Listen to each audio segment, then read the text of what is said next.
جو ہیں وہ دل میں ہیں۔ ان کا کام انتہائی خوبصورت تھا اور بہت ہی آسانی ہوئی،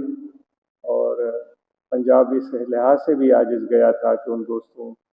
کے پاس جائیں اور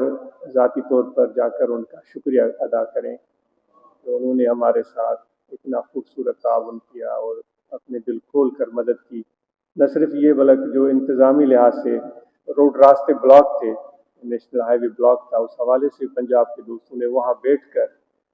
تن تنہا اور یا جماعت کی صورت میں متعلقہ اداروں سے رابطے کیے، اور پھر اچانک راستے جو نیشنل ہائی وے کی صورتحال بہتر ہوئی اور جو مہمانان گرامی تشریف لا رہے تھے وہ خیریت سے پہنچے۔ ان دوستوں کے لیے بہت زیادہ عاجز دعاگو ہے، مشکور ہے، ممنون ہے جنہوں نے یہ کوشش کی۔ باقی یہ ہے کہ جو صورتحال راستے کی ہے، ہم امید کرتے ہیں کہ آگے بہتر ہوگی، اور پنجاب کے جو دوست ہیں وہ رمضان کے حوالے سے انہوں نے ضرور کوششیں کی ہوگی۔ یہاں سندھ کے دوست روزانہ آتے رہے، ان سے باتیں ہوتی رہیں، یہ گزارشیں کی گئی تھی کہ ہمارے جو دوست ہیں وہ تھوڑی تجوید قرأت کی طرف توجہ دیں۔ ان دوستوں کو یہ گزارش کی گئی تھی جو ہمارے دوست قرآن مجید پڑھے ہوئے نہیں ہیں تو وہ قرآن مجید پڑھیں، اور یہ گزارش کی گئی تھی کہ جو پڑھے ہوئے ہیں تجوید قرأت بھی جانتے ہیں تو کچھ قرآن مجید کی معنی، مفہوم اور آیات کو یاد کریں، جو اللہ تعالیٰ کا پیغام ہے، ارشاد ہے، بڑی خوبصورت باتیں ہیں، وہ پیغام جو ہے وہ سیدھی طرح وہ اس کو پڑھ سکیں اور سمجھ سکیں۔ اور سچی بات یہ ہے کہ اللہ تبارک و تعالیٰ نے جو ارشادات فرمائے ہیں وہ انسان کی بھلائی اور بہتری کے ارشادات ہیں۔ اس میں انسان کی فطرت اور مزاج اور جو اس کی پسند ناپسند اور اس کا رویے، ساری چیزوں کو مختلف صورتوں میں مختلف مواقع پر اتنے خوبصورت انداز میں وہ چیزیں بیان کر دی گئی ہیں کہ ہم ان کو ایک طرح سے وہ لوگوں کو متاثر کرنے کے لیے بیان کرتے ہیں کہ واہ واہ ملے، زاد و تحسین ملے، شاباش ملے۔ عموماً واعظین ہم لوگ ایسے ہی کرتے ہیں، لیکن اس میں وہ چیزیں تو بالکل ہی مطلوب نہیں ہونی چاہیے۔ انسانیت کی بات کی گئی ہے، انسانیت کے طبیعت کی بات کی گئی ہے، انسانیت کے رویوں کی بات کی گئی ہے، اور وہ کس طرح جیتا ہے، کس طرح رہتا ہے،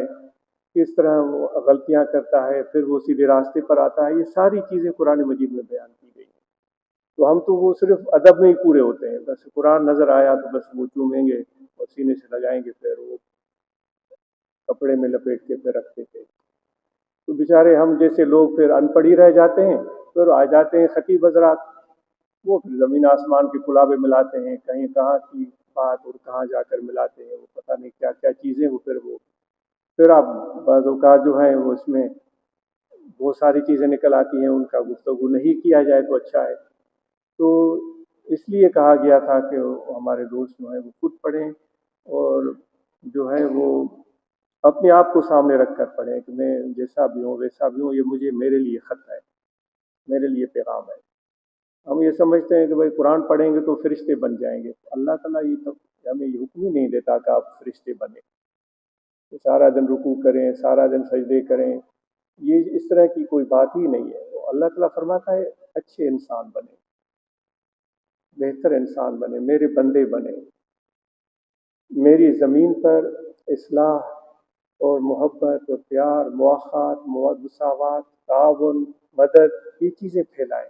کہ میرے زمین پر اس کائنات میں امن ہو، سکون ہو، لوگ محبت کریں، ایک دوسرے کے ساتھ تعاون کریں۔ ہم حضور علیہ السلام کی اس پیاری زندگی کا مثال دیتے ہیں تو اس میں کیا کیا مثالیں یہی ہوتی ہیں، لیکن ہم سبحان اللہ کر کے پھر بیٹھ جاتے ہیں، کرتے وہی ہیں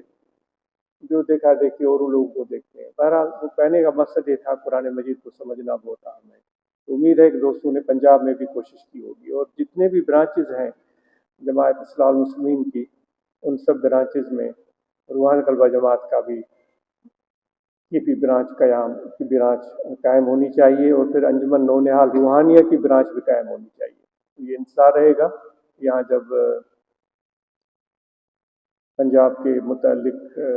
اراکین بیان کریں گے تو یہ بھی بتائیں گے کتنی روحانی طلبہ جماعت کی برانچز کھلی اور کتنی انجمن نونہال روحانیہ کی برانچز کھلی۔ مہربانی۔ تو